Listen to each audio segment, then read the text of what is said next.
You guys are looking good today. A few more pixels than I'm used to seeing. All right. Hey. Yeah. Yeah, we're actually in person for the first time. Yeah, no, Exciting. actually, Getting the Where are we? podcast going together for once. It's exciting. Here we Absolutely. are in person. actual And not contact. just anywhere. We're kind of in heaven right now. Where exactly are Oh, we? this is my heaven. This is my kind of place. So this is the Galpin Speed Shop, and a lot of these cars are friends' cars and cars that we work on. Some very famous names like George Barris. So the Barris family now keeps their cars here. Big Daddy Roth. We've got Gene Winfield, Robert Williams, Dean Jeffrey. I don't know if anything's made by Dean Jeffries here, but yes, one of the legends as well. And some of the California show cars and some others we're going to talk about. We'll talk about these cars when Dave comes along. Dave Shuten, master builder, probably. Legend. I don't know anyone that's built or worked on more show cars and hot rods than Dave. He's an artist in every sense of the word, and it's going to be fun learning more about Dave and his background and some of his passions in life and how all this came to be, because it's pretty darn cool.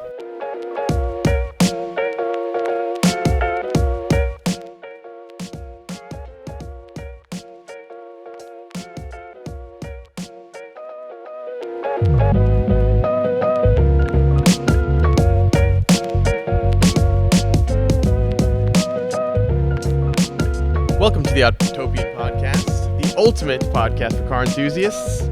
Last week we talked to Leonard from Darts. We talked a lot about wieners. A lot about wieners. This week is going to be a bit different. We're here in hot rod custom heaven. Yes, I'm very excited about today's episode. And we're going to talk with legendary builder Dave Shuten.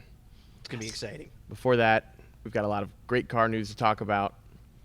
And, we got to talk about the car show that we held here. Yeah, updates Yeah. on some fun we've been having together. This is great. Our It's a first big get deal. together as Autopians. Yeah, Yeah. it went great. We had a ton of people who came out. So if any of you who came out to the show are listening, thanks for coming out. It was amazing. Yeah. And There's everybody who brought their car, thank you. What an so many eclectic good group. It cars. was unbelievable. No, we had a Citroen LNA. We had a non-running Nash Metropolitan, which we'll talk about more. We've got some pictures of this show here. Actually, You want to bring up some pictures? this first picture of you looking So all... Yeah, that's a to terrible establish, picture. this is God damn, it's a the terrible first Autopian meetup. So we got our whole staff together, all of our writers, contributors. For us too. Like I've actually Yeah. never met in person some of our writers. That is so cool. It is. 'Cause from all over the country, all walks of life, and Yeah. to get together and meet with our fellow Right. Autopians David. here at Galpin Autosports, it was a lot of fun. It was a hell of a lot of fun. It was. I mean, there was so many interesting cars that came out. 70 pizzas were consumed, I was told. Yes, that's a lot of pizza. A lot of. So if you figure each person is eating, even if unlikely each person is eating a whole pizza, we had at least 70 pizzas. Probably 4 people per pizza, I would guess. Maybe more. Not everybody ate pizza too. So That's there true, is- right. You know, Pizza. there were some children maybe ate 1 or 2 slices. It was There good a few, times. a we're few just dogs saying. got into a stack of pizzas, I think. Yeah, Also you at got to some account point. for the dogs that There's a ate few multiple dogs. pizzas each. Yeah, but no, it was amazing. We haven't had someone brave enough to bring their McLaren out. Yeah, it a was McLaren gorgeous, and it parked was next to an original Mini, parked next to a Nissan POW, parked next to your Metropolitan. It was that amazing. you gotta love, right? And then the guy with the VW Type 3 squareback, he put the engine in 8 o'clock the night before. That is unbelievable to me. Astounding. Just for our show, that Just for much the work. show, yeah. That makes me feel good. You know, It should. That's Oh, yeah, cool. there's the shot. Yes, you got original Mini, McLaren. By the way, the color on that McLaren, like Fantastic. It's like this I'm in love with that Smurf color right blue now. kind of... It's like a pool blue. You know, like yeah, the it's a David little bit Hockney more pool of a. paintings. It's got a little bit more green than a Smurf, though. Yeah. It's got. I don't know my kinda- Smurfs. I haven't seen a Smurf in a while. You so really? it's- Out in LA, they're everywhere. I okay. ran over too on the way here. Yeah, scrape off. Oh, this thing. So this car. Okay, so on the screen right now is what looks like a ratty old Jaguar, but it's actually Is that a 420 a Jaguar? It was Is like that a what I heard. Yeah, it said on the badge like 4.3 liter or something. I can't remember, but I can't remember exactly the year. It should be 420 because I think that's what it would take That to would be create something accurate. like this. You know, That's right. Under the hood, though, is nothing because it's a Tesla Model 3 drivetrain and battery pack under there. So Yeah, that's actually a Model 3. and the Model 3 wheels really go with the Yeah. with the rest of Yeah, it as well. aesthetically, they're So the perfect. rest of this thing looks kind of old school. You know, it's a black car, teardrop shape. What, 30s, you think? Design, definitely late 30s design. Could have been built up until We for should Jaguar. know. We should know this. Actually, it's a little should. embarrassing. This is I old. should. It's not your. By the way, not your typical Jag. You don't see this car hardly ever. No, this is not I've a seen common very Jag. few of these. Yeah. But it was a clean EV swap. I mean, the thing about EV swaps is usually, well, I didn't see anything clean there, but no, okay. well, usually EV swaps are obvious. You know, you could see the battery hanging down below, like the Beatles. You know, it kind of ruins the. But this, you couldn't see anything hanging below. It just works. Yeah, no, it was. Someone did a damn good job, and the Mustang 2 front suspension for some reason. I don't know why. But our guy Hubert, who does a lot of our engineering articles, knows Hooray who for made Hubert, it. by the way. There he is. Yeah, there he is. Right? There's Hubert right now. Yeah, so Hubert knows his stuff, man. This guy, absolutely. I can't believe he's actually writing for us. I know. How did we get him? How did we get him? Well, We have some dirt He on did him. the Ford GT. We got a lot to offer, suspension, guys. Come on. The Tesla suspension. He was Yeah. the voice of Tesla for a while. This is incredible. Yeah, he's no joke. Yeah, we got to. You know, he should do our. He should be doing this, by the way. He's and, going to. and he should be doing our like radio and stuff like that. Wait, Oh, yeah. is He there does still have radio? a booming voice. But anyway, back to the car. So cool. And back here, very confusing. What's going on back So here? you got the inverter system is up high, and then down below, like that shelf, is the the actual drivetrain, the drive unit on the rear wheels, and then the main batteries are all in the belly, just like you would have in a Model 3. That's right, David. Right? Yeah, it's just a beautifully done EV swap. I can't wait until I didn't see it come or go. Did anyone hear it? I watched it leave. It was silent. But yeah, That's cool. was It drives on its own power. Here we have rare. you know, Matt Fair also showed up. Great shot. And he sat in a Peel P50, so which is for those of you at home who may not be familiar with the Peel P50, is the smallest production car ever made. World's Guinness Book of World Yeah. Record. Guinness actually came out, confirmed this. And it was made from like the early 60s, 62 to 65 or so, built in the Isle of Man. So it's the smallest production car. Smallest. It's like a tiny little box with like a little cyclopean headlight up front and not much else. The engine's like by your hip. It's tiny. And Matt's a big dude. Matt's he's a substantial man, Matt. He's a fella. How big would you say Matt is? 6'2"? Something. I don't know, everyone looks big to me. Something like that? Yeah. I don't know. Tall. He's like and he's big too. He's built. he's is big. the He's point. like a Yeah. So he says to me. He says, "Do you think I can fit in this Peel P50?" What was your guess?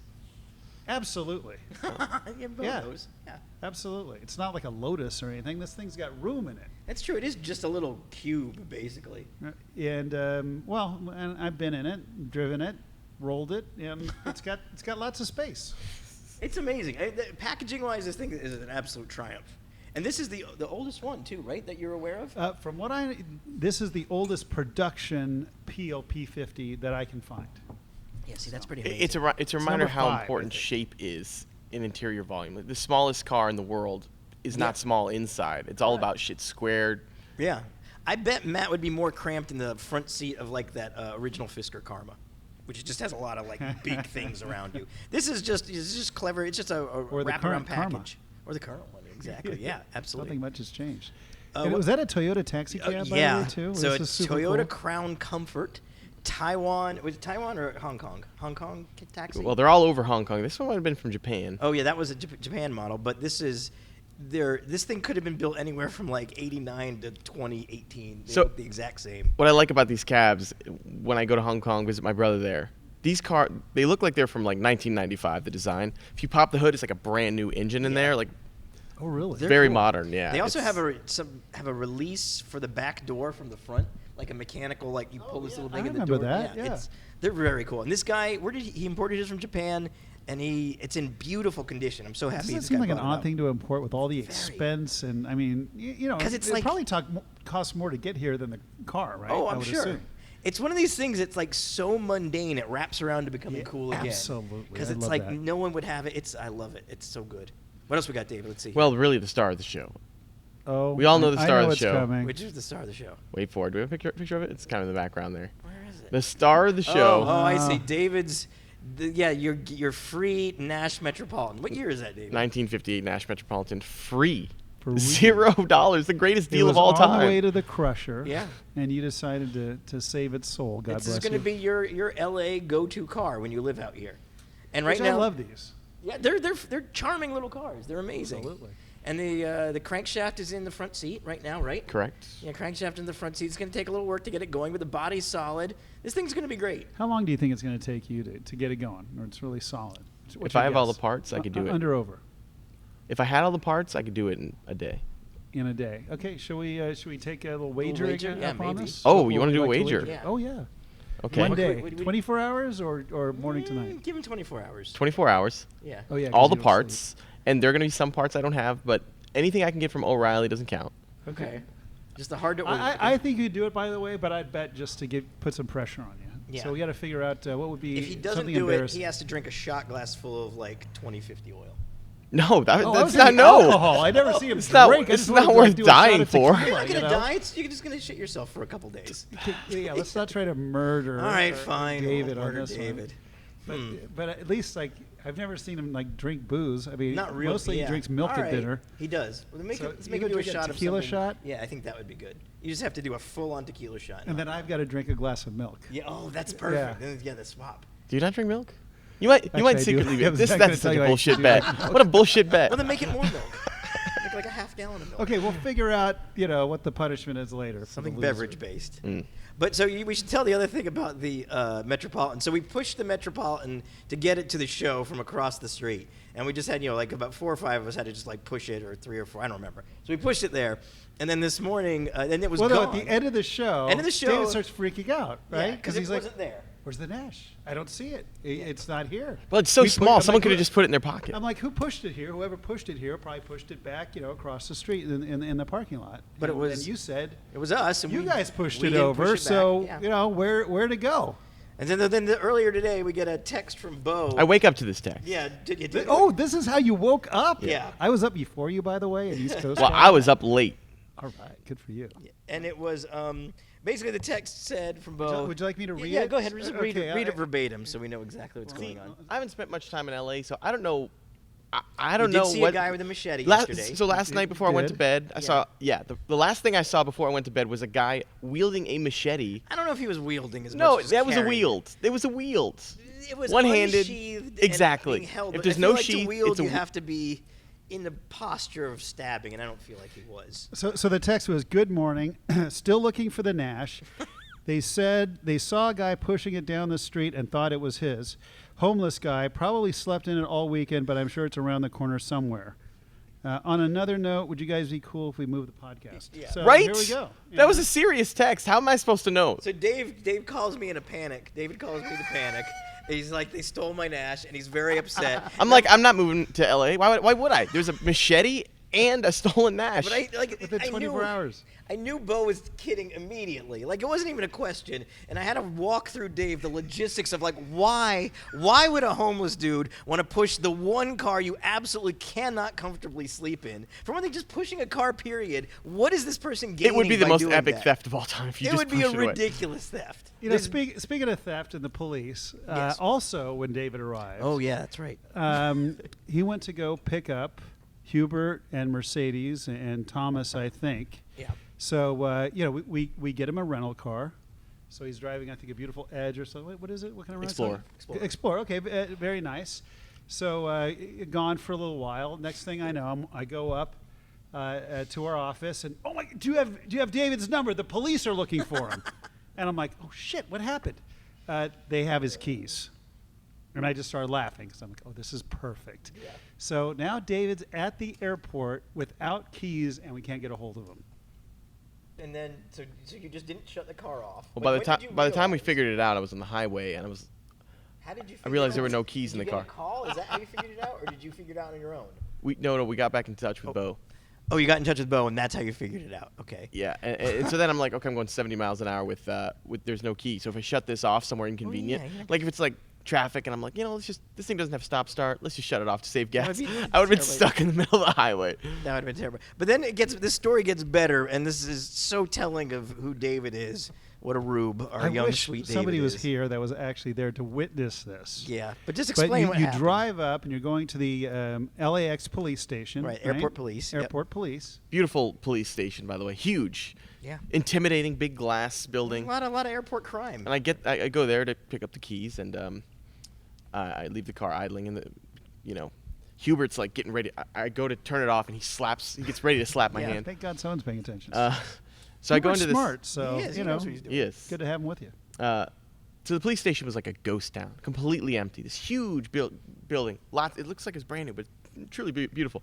I walk in there, and there are just two guys, just really bored behind the glass, like really amped to see anybody. And I asked them about my keys, and after a while, they eventually give me my keys. And then I say bye, leave the building, and I find a $10 bill on the ground. And I'm like, okay, well, this is not my $10 bill. Let me just turn it back in. So I go back in. Okay, let's just pause here for a second. Let's just stop. pause here. What sort of human being finds $10 on the ground and thinks the best course of action is, I'll take it to the police, who can reunite this $10 bill with its owner? How do you even picture that's going to happen, David? Look, we can Not in an envelope, just a $10 bill by itself, Yeah. nothing else there. Well, we can all agree that there is a certain point at which someone will return somewhere and be like, hey, I lost some money. Did anybody turn it in, right? Isn't there a $10 point? is not that It's monetary not point. it. If you saw it fall out of someone's pocket, you flag them down. That's one thing. A $10 bill lying there unattended, the police are going to do absolutely nothing. They're going to have, they're going to put up flyers. Look, and I think ask anything between 1 penny and probably at least $999 never gets turned in. No. Maybe You if find somebody found a $100 bill. pack of 1,000, they realize, okay, this is somebody's Sure. money, they might turn it in. But single bills, like even 100 is like it's your That's- lucky no day. way in hell. It's in your your lucky pocket. day. Look, Yeah. okay, I see your point. And by the way, who else, just on the other side of things, can you imagine a person going to the police station? Yeah, I lost $10. Yeah. Have you seen It my was green. $10? I believe it had Alexander Hamilton on it. Had numbers. Look, you are right that inflation has Driving made. to the airport police This is Yeah, to just to see, check, to see did what's somebody going on. drop it on the ground somewhere? at Look, the your main airport? argument is about inflation, right? $10. No, it's not about. Oh, It's okay. not about inflation. Keep going, because the story actually somehow gets It does better, get better. for us and worse for you, David. So explain what happens next. Turn the $10 bill in. You turned it into the cops. But I have my keys and leaving the Explorer, and while I'm on the highway, I realized that not a single soul walked into or out of the police station while I was there. Which means walk this all the way through. Which means what? means that David? was I turned in my own $10. Yes, exactly Yes. right. You turned in your own. Like, I guess whenever you drop the keys, the $10 fell out of your pocket, and you gave the cops $10 for the privilege. I hope they watch. I hope they being watch the rude. video. They're they just like, did I wonder too. whose $10 this is that this guy turned in, and then they see that it was my own. Oh, You turn in your own. Oh my God. You did- robbed oh, yourself and turned yourself in. Oh, Anyway. brilliant. great car show. perfect crime. We do have some news we need to discuss. Oh, now he's Notice how moving on. Notice how I'm pivoting. Yes. Yeah, I do. In the middle of being made fun of. Yeah. All right, we're gonna start with a. This is With a child fascinating endangerment. Go ahead Yeah, and introduce us to this absurd story about. All right. So on. Read the headline and. Yeah, and the headline is, what the hell is going on with the biggest Tesla fan planning to drive at a kid with a Tesla? So if you were paying attention on Twitter this past week of whatever month and day this is, there is a very well-known in the Tesla community Twitter account called Whole Mars Catalog. It's a dude named Omar who runs it. He put a call out where he basically said, let's see if we can read this. Is there anyone in the Bay Area with a child who, zoom in, who can run in front of my car on full self-driving beta to make a point? I promise I won't run them over. We'll disengage if needed. Now, just to be fair, this is how NHTSA does it, right? They reach out, they find some children. They find a kid, Oh they my ask god. around, and they just shove them in front. Wait, the last line, by the way, is this is a serious Oh, request. yeah, this is, yes. So no one thinks this dude is joking about asking to see if you'll give your child to run in front of a car. He's absolutely serious. And the thing is, Did you talk to him? I did talk to him. I know Omar a little bit because we've butted heads before, and I once did like a debate with him. And Omar and I don't agree on hardly anything, but I do respect that he is willing to engage and talk. And he did. He talked to me all about it. He told me it had to do with they're trying to show that these semi-automated driving systems have all kinds of flaws, and they want to bring attention to them. And so there was a video that came out and was tweeted showing, like with mannequins, like cars on Teslas on FSD. Oh, yeah, actually those poor smacking mannequins. into the poor mannequins. Arms and heads everywhere. Flying everywhere, Yes. elbows akimbo. It was rough. So he wanted to kind of disprove that it was this bad, saying the automatic braking works or the autopilot and all this stuff is better. So he literally was trying to get a human child. And he actually, and someone agreed to it, and then they had a tweet about how they have to okay it with their wife. Oh, no Which feels way, Like that no. conversation just made the pit of my stomach just hurt. Like, Okay, honey. yeah. Okay, don't get mad. It's for Elon. Oh, it's for Elon. Oh, It's for Elon. no problem. And the whole thing is ridiculous. Okay, so he had a plan where he wasn't. I don't actually think the kid would have been hurt because he was going to. He promised the kid would not be hurt. By the way, he He promised. He promised, and he would disengage Pinky if needed swear. to. He wouldn't just let the car run it over. And he wanted to have. He also said it's okay. I've got the kid's dad has agreed to be the one to drive, which I think makes it worse. It does make it Then if worse. anything does happen, it's the kid's dad who has to bear that. All So of the it. kid's not actually going to go into the road, right? According to him, they're going to have the kid run at the road like he was going to, but like stop at the curb. Well, it's okay. That's better, but it's still not. None of this is a good idea. So he doesn't work for he No. doesn't work for Tesla. Does not. I have to say, this level of like loyalty to a brand, it is bordering on not bordering. It's it well is. beyond bizarre. Yes. But they are into cars. True. I mean, Yes, I'm trying to see the they positive here. I mean, These people are into cars. He's endangering someone else's kid. You know, Yeah, it's. you're right. Let's not worry about a bright side here. I don't There's see a no huge point where amount of bright. anybody should be doing safety critical testing for a major automaker of any kind on your own, especially Using by someone else's kid. trolling people to try to get kid volunteers. Everything about this is deeply fucked. It is completely messed up on so many levels. The fact you would even think this is like you had to defend the honor of this for-profit company that has nothing to do with you. One of the most valuable, $1 trillion company. trillion. They If they literally want- can't spend. They can buy their own damn kids and throw them in front of cars. They can afford it. It's everything about this just feels wrong and unsettling. And Well, if we're he not ever done. does it, we actually have to get the footage of Well, it. actually, though. there is a little bit of a follow-up. Yeah? I have seen Omar had gotten a hold of a kid mannequin as like a test run. Okay. And he dressed it up in like clothes, and he's been putting it in front of the Tesla Like on this? FSD. Yeah, it's similar to that. Yeah. But so But far, notice the condition of this particular mannequin here. that though. mannequin's not doing great. But also, the tweets I've seen from him, the Tesla has not seen the mannequin at all. Like, it doesn't even show up in the visualization. So Ah. it doesn't bode well for the kid. And right now, they were thinking maybe it. Well, that's like, why I the want to use a Tesla- kid, so it'd be Well, real. they think maybe the Tesla can tell it's a fake.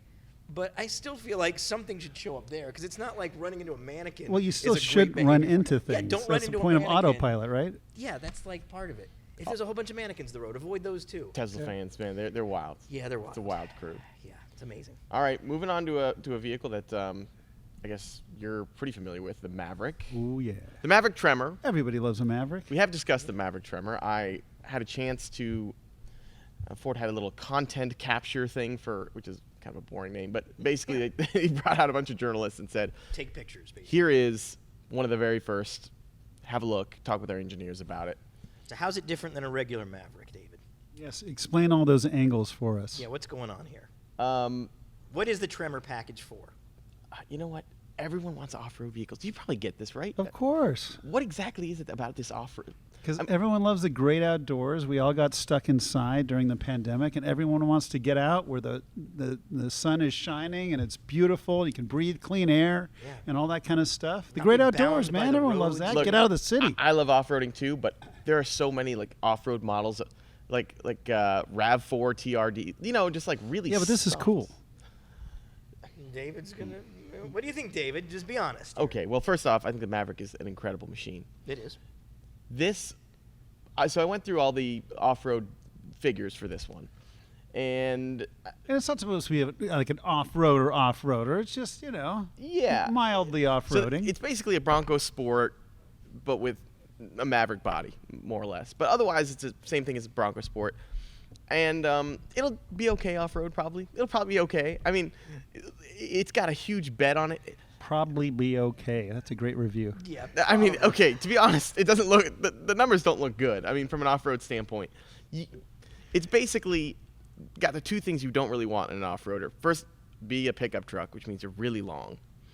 Pickup trucks are not great off-road generally because they have huge bellies and huge rear overhangs. Not a huge on this case. Not huge, right, because it's a smaller one. But then you add the fact that it's a crossover, which means it's now lower. Yeah. Oh, a phone. Is that me? Keep going, David. I think that's me. Is that yours? It No, sounds I'm joking. Great, though. Anyway, if you want a full analysis of the off-road hardware on this, check it out. I think it'll be fine. I feel like this is an example of an excellent vehicle that's designed for a specific job that does very well. The basic Maverick, I think, is one of the best things you can buy in the market now, especially the hybrid version. There's really nothing like it. I don't know it was ever intended to be an off-roader, and I feel like Ford's maybe pushing it into something that it doesn't have to be. Well, it's a truck. It should be able to go off-road. I agree with that. But I don't think this is like purchased to be an off-roader. It's purchased to be a great little truck that just so happens to be able to go a little off-roading. It's not like that's your main purpose here. So, I agree, but how do you make the customer's expectations line up with the capability of the truck? Like in this case, if you look at all the other Tremors, you got F-150, F-250, F-350 Tremors. These are trucks with solid rear axles and lockers, and and this is also a Tremor, but it's not on the same level. So how do you make sure that customers realize, it's a Tremor, but it's not? Okay, let's do this. When we get our Maverick Tremor in, then we'll compare it against the other Tremors and see if it's really a true Tremor. Okay, no, yeah, that's that would fair. be good. That's Actually, fair. try. Maybe look, this is only in I'll theory. say Ford is oddly specific when they follow their own rules. Like when they had ST, they had all these things. I'm like, guys, you could vary a little bit. They're your own rules. Like, no, that's what we said. We got to stick to them. And I respected that. So I got to see if there's like some Tremor rules or they just kind of did whatever here. You might be right because all the other Tremors are so much bigger that this one being smaller might actually kind of even them out. Proportionally. Yeah. Well, we haven't So we'll driven it see. yet, so maybe we just got. So hold your judgment a little bit. You're right. You're right. Judgy. This is all theory. All right. But anyway. All right, that's fair. What else we got, David? Oh yeah, this is. I didn't see this. This came out this morning, so I'm not familiar with it. Read the headline. So what is the argument? Okay, wait. Read it. Headline is: Watch Ford use the most ridiculous arguments to prove that the Falcon is better than the Chevy Corvair. Do you really need an argument here? This is breaking news, by the way. Corvair, so it's, this is breaking news, isn't it? This is very breaking news. Yeah, 1959. So we wanted to get right on it. We didn't want to let this one sit. That's why we had to have it up early this morning. Falcon, the fastest bird. Falcon. It's a Corvair, just a made-up word. Yeah, I mean, come on. But this is a film strip. It's not even a video or a movie or a film. It's a film strip that they put out in '59, and it's basically, it's very much Ford made it, so of course the Falcon's going to come out ahead. But it's still hilarious. It's hilarious because they get there's very important things about the Corvair you could point out. The things that Ralph Nader wrote an entire book about that you could point out, and they pointed out. Ralph Nader, because of this car, became famous, right? Exactly. Yes. So it has significant handling issues. And they mentioned that once, and then right passing. before it, it's like the door cards are mostly cardboard behind the outer skin. Like such petty, nitpicky little stuff. Or they had a woman getting out of it, and they're imagine if she wasn't wearing slacks. My God. It's there's so many ridiculous things. And they also mentioned the front has no grills, so they say and he says probably because the cars are new, they haven't seen them. Rock chips are going to just destroy the front of it, and they point out the Falcon's grill is not going to happen. But you remember the old '60s Falcon grills were these really thin sheet metal that bent you just look at them too hard and they get all wavy. Just the wrong argument to make, and it all just feels catty. They compared the Falcon to fine broadcloth, and then they compared the Corvair to burlap sacking. That is catty. It is so catty. And then they they did point out the gas tank location they weren't crazy about, which is exactly the problem they had 10 years later with the Pinto. Wait, they didn't like that it was in front of the axle? They didn't like it, which is literally the same problem they had with the Pinto. Oh, and scroll up, David. They also bitch about, they're saying when you get your gas filled up and you're smoking, because it wasn't even should you smoke. It was when you're smoking, because the fuel filler is in front of you, this may be more of a problem. No, but it gets, this the Christmas tree thing is absolutely absurd. So they're saying you shouldn't get a Corvair because if you're going to go get a Christmas tree and throw it in your trunk, everybody puts them in the roof. Yes. That's the icon. Well, that's the way we do it today. Season. I think people always stuck them on the roof.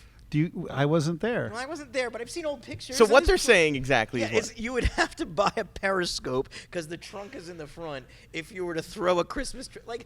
You are reaching, fellas.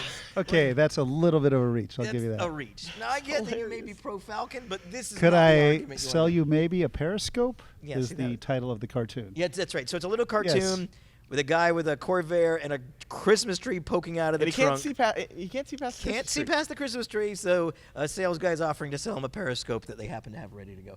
It's just I recommend everybody just watch the film strip because it's hilarious. They could have put packages of Christmas presents, and that would have been actually a real thing. Absolutely, you could put and I think you put them on the roof. They've always put them on roofs.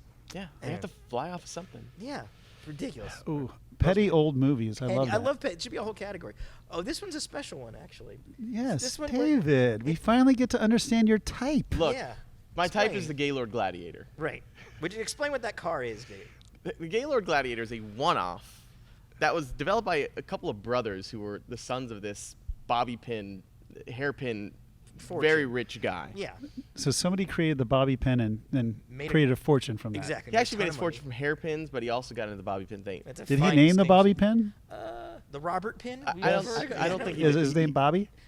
No, he didn't. Oh, He didn't. okay. No, actually, I remember the article. It came from bobbed haircuts in the 20s. Oh, okay, that makes Yes, sense. Which is why they call it Thank that. you. Yeah, I no- love no trivia. problem. Yeah, it's good. So anyway, so explain. Okay, so it's an interesting coach-built car, Yep. and there's pictures from 1955 of this car. Kind of cool pictures- looking, by the way. is It looks cool. it looks very surprised. The Yeah. headlights look absurd. They changed Absurd headlights. They I'll did agree. change it later. They got rid of these giant Lucas lights that they used to have that would make it look shocked, and they later changed it to these dual headlights. But The more back's very importantly, Batmobile. like, that's the later version. But more Oh, yeah. importantly for us is there's a model on the car, and David has informed me this model is his dream woman.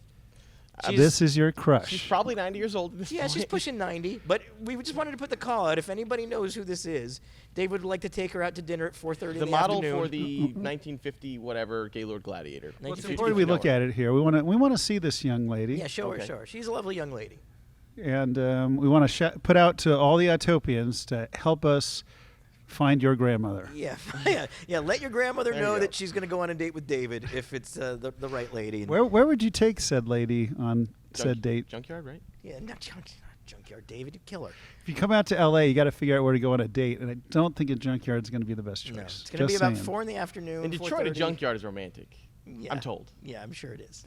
That's very true. But Yeah, you're going to have supper around 4:35. Yeah, and she'll give you some Werther's Originals, and then you can go for a stroll, and you can push her walker. It's going to be beautiful.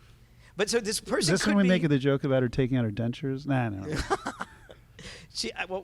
She could be. This picture could have been taken either in Germany or France, I think, because the car was coach built in Germany. Yeah, Went yeah. to it was shown at the Paris Motor Show. Oh, you didn't say it was over there. Well, now we're going to find her. Well, yeah, probably not.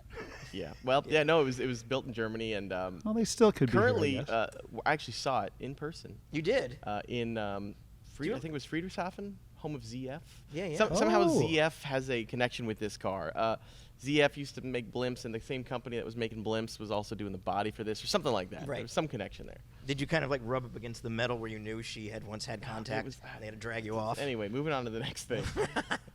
Oh, we know your type now. Yeah, that's good. This to know. is so cool, by the Right? way. I Isn't didn't it know great? this existed, and I love this. I want this. This is Right? what I You want to should build one out build. front. You This should. would be so rad at Galpin to do test driving in cars.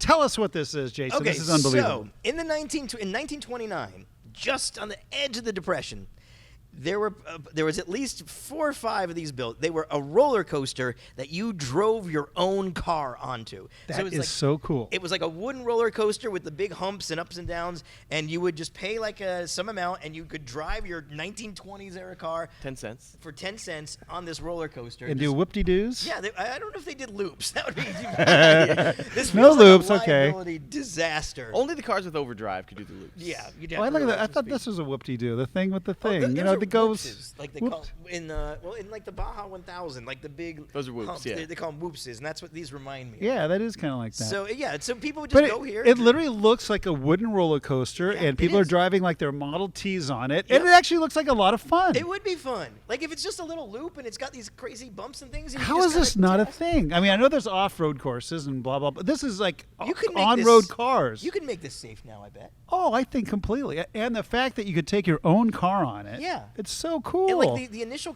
like you wouldn't have to deal with all the hassle of making like the cars and the track system. People just drive their own. I still think it's a Sign whoop-de-doo, but oh my. Okay, you can call it a whoop-de-doo. I'm not I gonna. think I'm you not could gonna market fight that on a little that. bit better. It's a better word. Yeah. Whoop-de-doo is better. Yeah. So yeah, these it's just And there's watch no the video. The video says it all. It's so Yeah. cool. And apparently, there were like little painted lines, so you know where to put your tires. So this is 1929, right? 1929, and the consensus seems to be the reason these didn't catch on is that the Depression happened in October of 1929, and then people are just like they're not going to risk their car for doing something crazy like this because nobody had any money, and they just wouldn't do it. But had things gone a little differently, if this happened post-war, maybe in the 50s, maybe making them out of steel instead of wood, I feel like somebody's got to bring this back. Yeah. I feel like this is an idea worthy of bringing back. Because what making else can modern. you do with like if you have a car, you can go to a go-kart. Well, you can go to you can go to like a drag strip.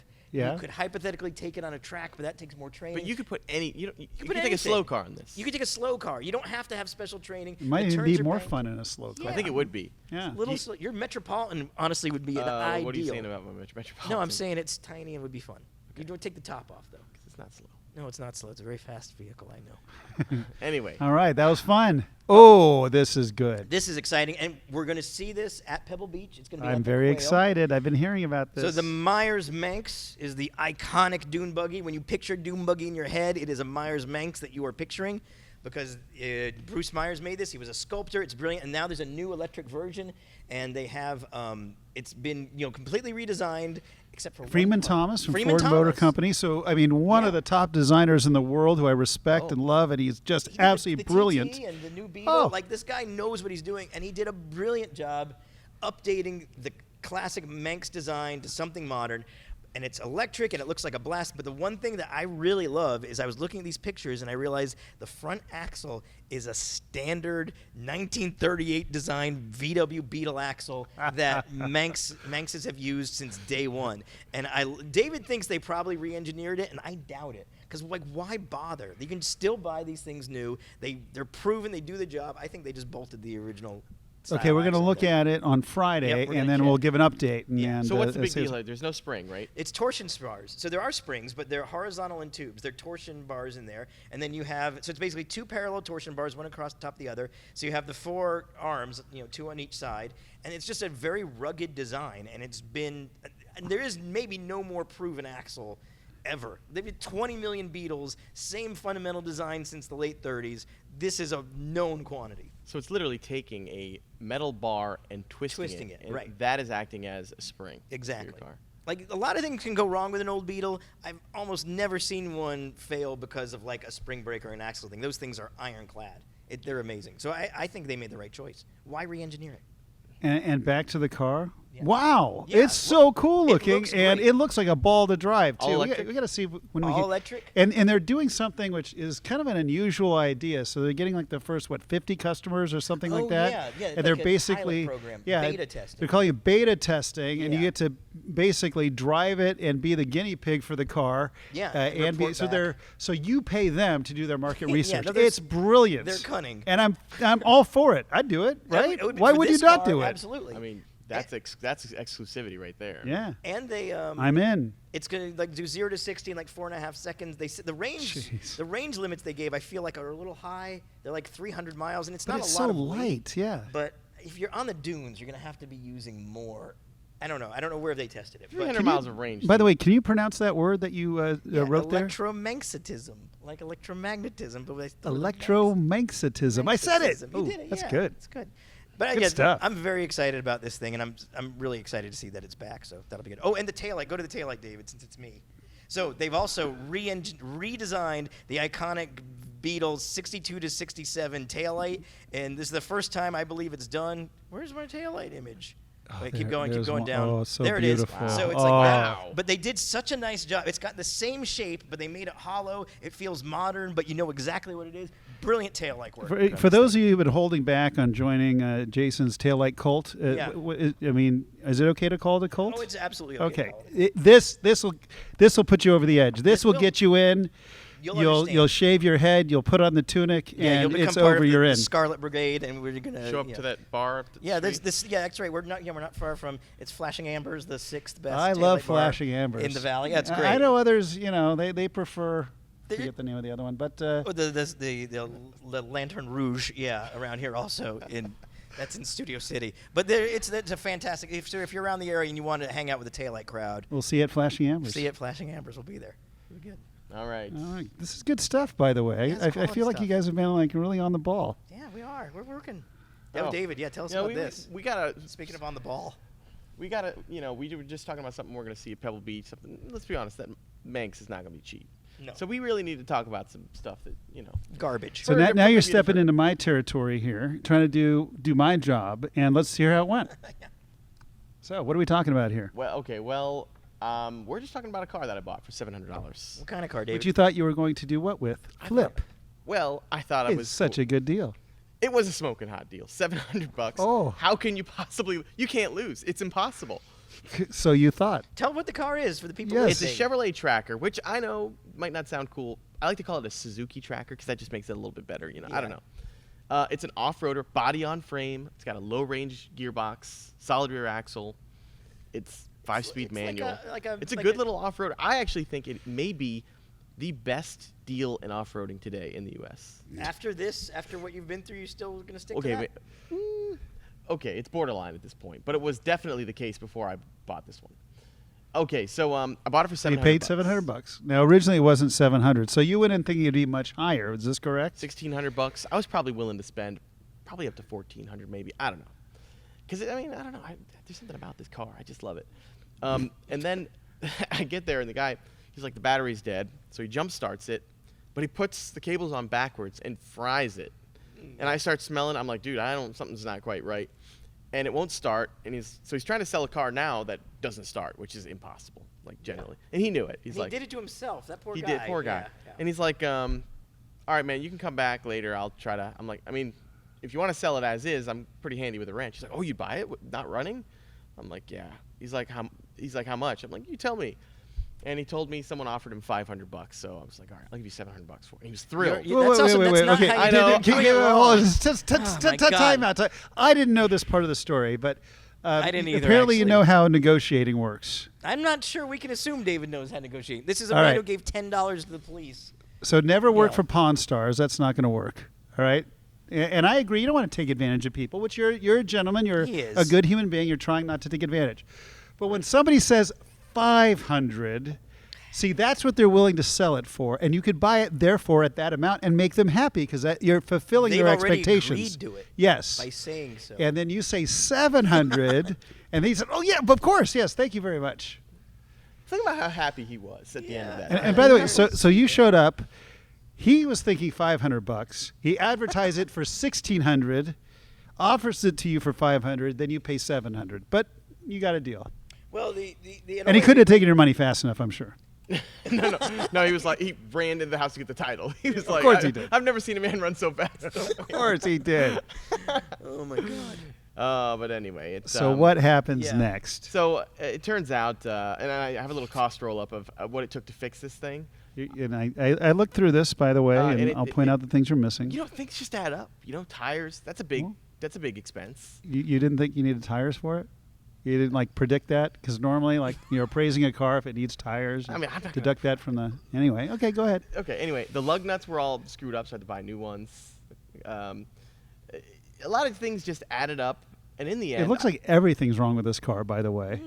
Yeah. look at the gas. It was one flat tire away from being a total.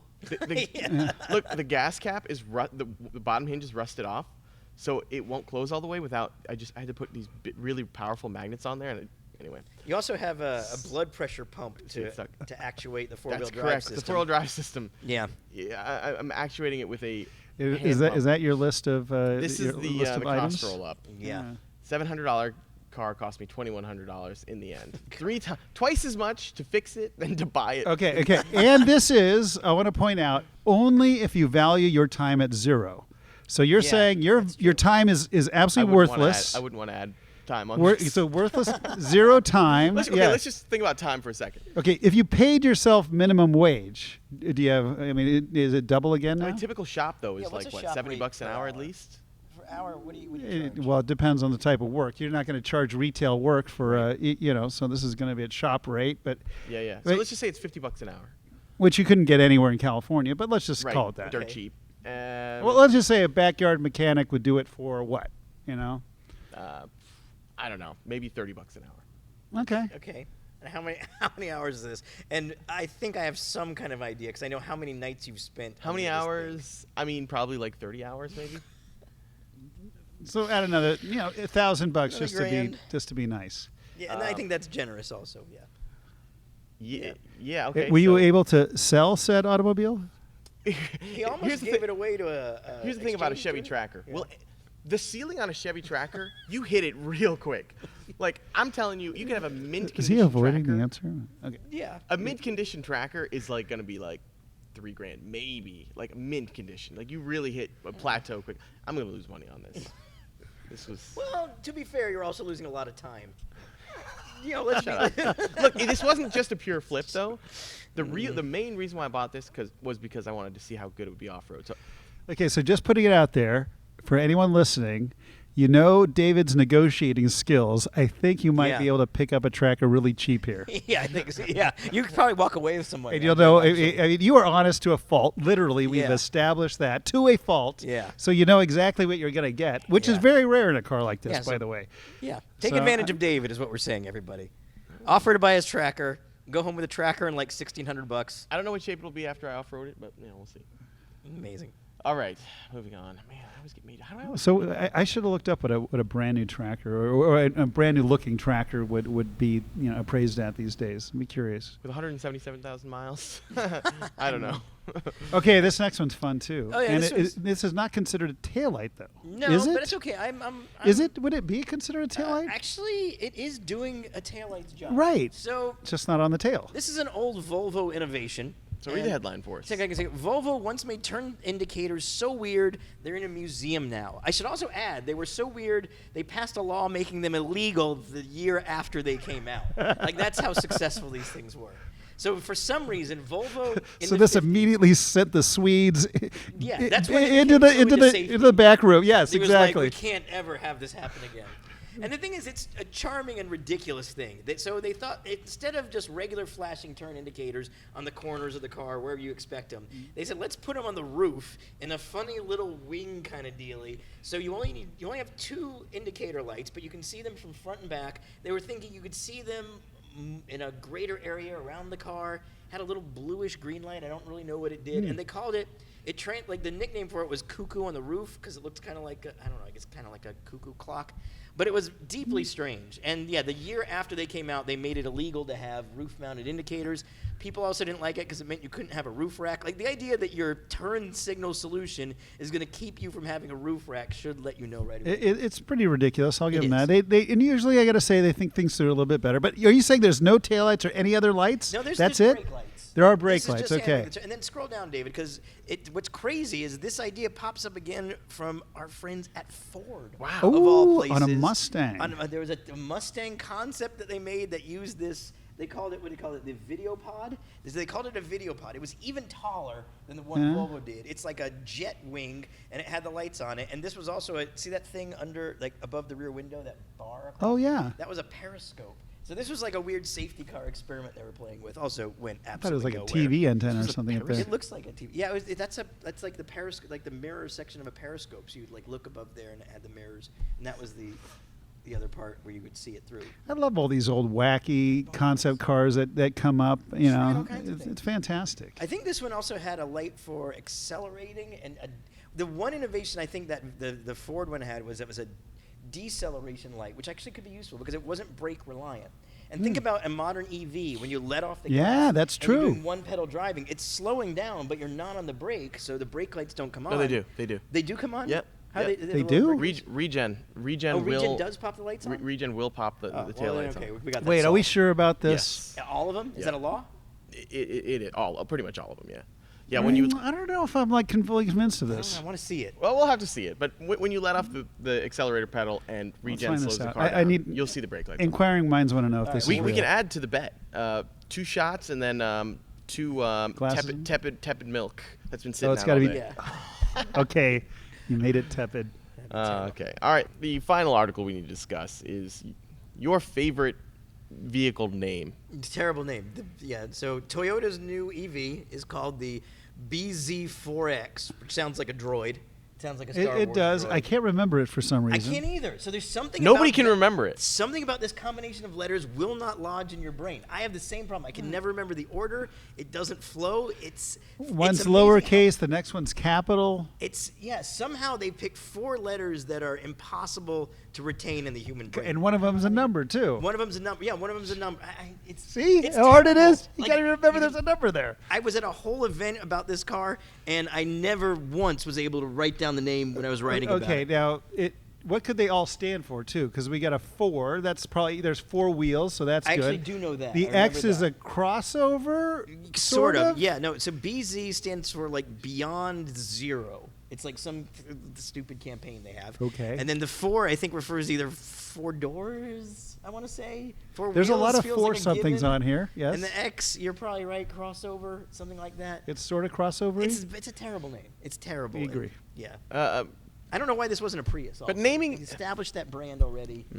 Anyway, go ahead. Yeah. Beau, you know a thing or two about naming cars a little bit, right? I've been there. I've been a part of naming vehicles. It's a lot of fun. The Sport of Kings, they call it. Sport of Kings. That's what I wanted to hear. That's what I like hearing. So if someone comes to you and is like, BZ4X, we're doing it, like, how does this get through? Well, it gets through because the CEO says this is the new name. Yeah. You know, so this was Mr. Toyoda said, yeah, this is the new name. He digs it, and that's what it is. Yeah. Actually, I don't know. I think it's Toyoda, right? Toyoda. It's with a D. Yeah. That's right. Yeah. Yep. And I don't know how to pronounce it properly. I tried. I probably You did mangled it, that yeah. horribly. It's all right. You give But it a go. it had to come from him. He had to be. My guess is his final stamp of approval was on it. Yeah, it had to be. Yeah. So besides the name, the wheels are falling off these things literally, and Why? you know that sort of brings up a larger discussion about. Toyota, top manufacturer in the world, known for their quality. Known. They take like the reason this car is coming out so late compared to everybody else's EV is because that's how Toyota works. They don't release things until they're sure it's going to be right. So they're kind of conservative when it comes to new tech. Right. They take a while. They make sure it works. So this is very surprising to me. And they're offering buybacks, which is crazy. Because it's the wheel bolts, but wow. I'm not really. Speaking of bolts, a bolt might have had a couple problems too. Right, exactly. Let's see. So the 2 of the largest manufacturers in the world have horrible problems with their first EVs. Well, that's the and thing. it's not just them, by the way. No, it's I not. mean, going back, pretty much everyone's had big problems Sure. with their first EV. A lot of people forget that little Tesla Roadster got a lot of people stranded and pissed off, like Ben Affleck. He went nuts, I think, and called Elon to personally take it back. And he had like number 3 or something. He probably regrets it now. But point is, building cars, not easy. No. Yeah, you're Building electric cars, probably less easy. More not. You're seeing a lot More of not easy, recalls, yes. a lot of recalls, a lot of flub launches on these new first EVs, and it's of all the you don't want to screw up your first EV, but everyone's doing it, so maybe it's not that bad. But here's the problem with this It's always particular that bad. problem. This is that bad, though. Yeah. This is bad because the problem is not an inherent EV No, it's problem. not, yeah. It's something that cars have been dealing with since 1769.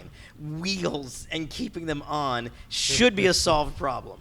That's like true. that should be like what exactly, David? Can you explain what happened here? Why are the wheels falling off? They're having issues with the wheel bolts. How? And How it's- is that still possible in 2022? How is that not solved? Are they new for this car? They are. I'm fairly sure they are new for this Why? car. So bolt is just basically a bad idea to put anything in the car name. apparently. Yeah. Avoid bolt. Just I don't know.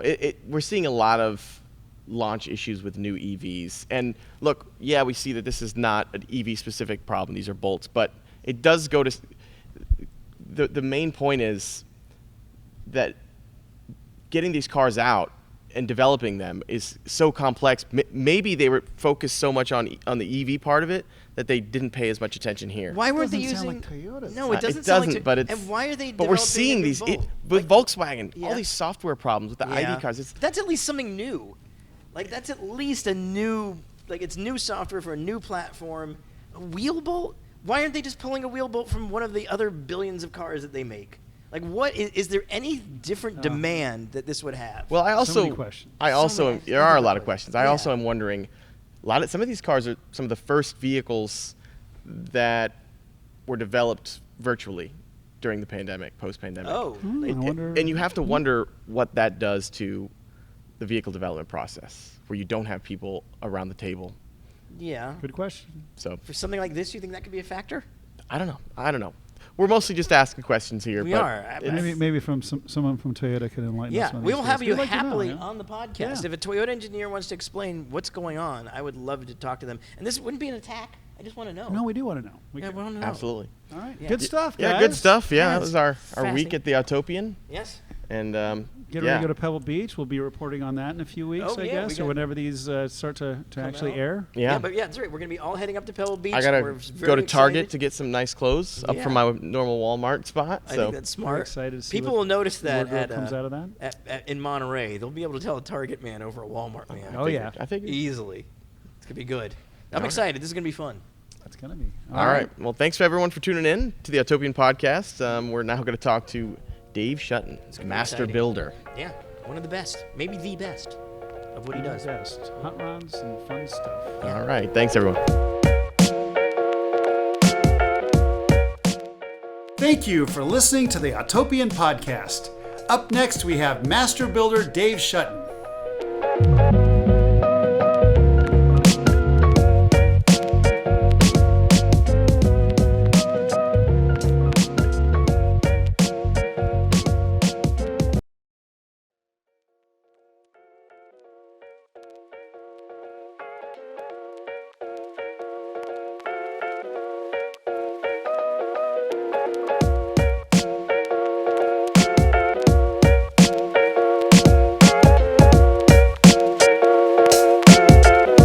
Welcome to the Autopian Podcast. We are here in hot rod / custom heaven with legendary builder Dave Shuten. I'm going to let Beau Bachman make the full intro because this is your world. Well, here we are. This is really a lot of fun to be home here at the Galpin Speed Shop. We're among, I think, the most amazing cars in the world, and with the most amazing car builder in the world, Dave Shuten. So Dave and I have worked together for now many years. I don't even remember how many, but a good amount. We've had the pleasure of building and working on some of the most historic cars in the world. And Dave, welcome to our Autopian Podcast. Yeah, thanks for coming out. Fun to have you. So, right away, people want to hear about the most famous cars, like the one behind me. What are we looking at here? The Batmobile? The I may have heard of it. It may be the most famous custom car of all time. And why don't you tell us, how do we get to know the Barrises? How did you get to know the Barris family? I first met George Barris when I was unveiling a car at the Detroit Autorama about 25 years ago, maybe more. And it was really cool because he came up and was like, wow, this is really great. He goes, who did this? And I was like, I did this. What was that car, by the way? I honestly don't remember. Really? Yeah, I don't. Wow. It seems like a big. No, I don't. Now, do you knew who George was? But I obviously knew Were who you a little George was. starstruck? You I was very starstruck. Cool. And it was like, I don't know, it was an instant, really good friendship, for a lot of years. Shows all over the world, basically, together, and a lot of... How much time have you spent behind the wheel of the Batmobile here? Probably more than anybody besides George and... Adam West. Probably on par with Adam West. I bet. Yeah, 'Cause I'm yeah. sure he wouldn't sit there a long time. Yeah, Well, the and rule this is- was, Yeah. if you remember, I don't know if you I don't remember know. because I wouldn't even let you drive it.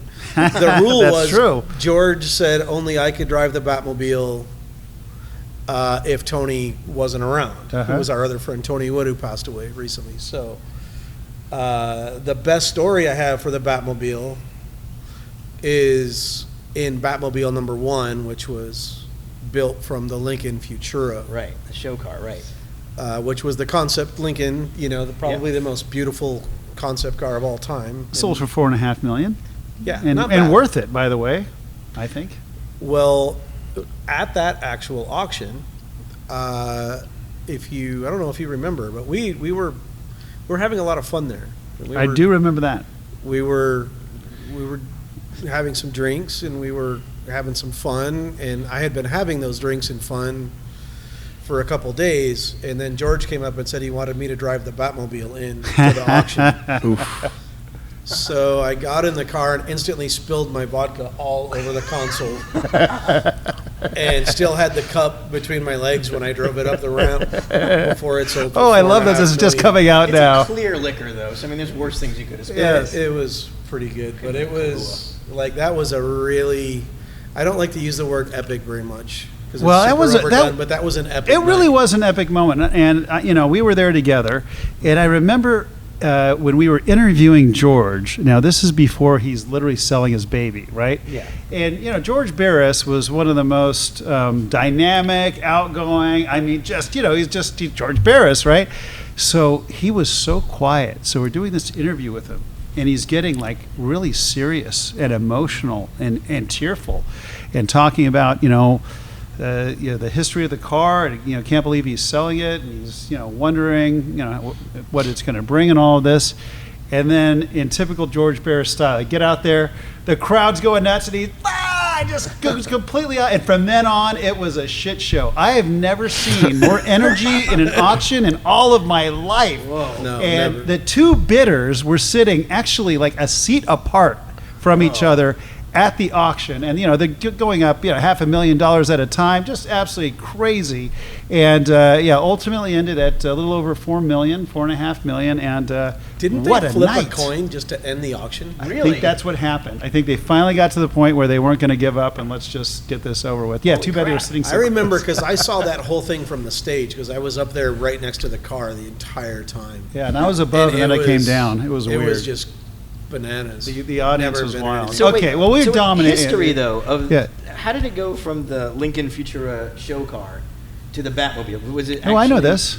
Yeah. Okay. Yeah, Same so George actually went to Detroit, Yeah. and was at Ford Motor Company, And what year would this? and this would have been 50. No, he bought that late. Probably 59 or 60. Yeah, okay, yeah, that's what I was thinking. So they built the show car after the show. Yep, that's when he and bought it. Okay. he was back at Ford, and it was literally parked, Yeah. just in a corner like Ford would, and he goes, "What's that?" And I'm like, and we're just gonna crush it. He goes, "Well, I'll buy it," and they said, "Okay, you can have it for $1." Really? Yeah. $1. Was the $1. intent? Did he buy it just because he was interested, or did he already know he's going to have to turn it into a Batmobile? That was a few years down the road, though, right? I think he bought it ahead of time actually Yeah. because for years. Why would you buy it for $1? I mean, yeah, absolutely.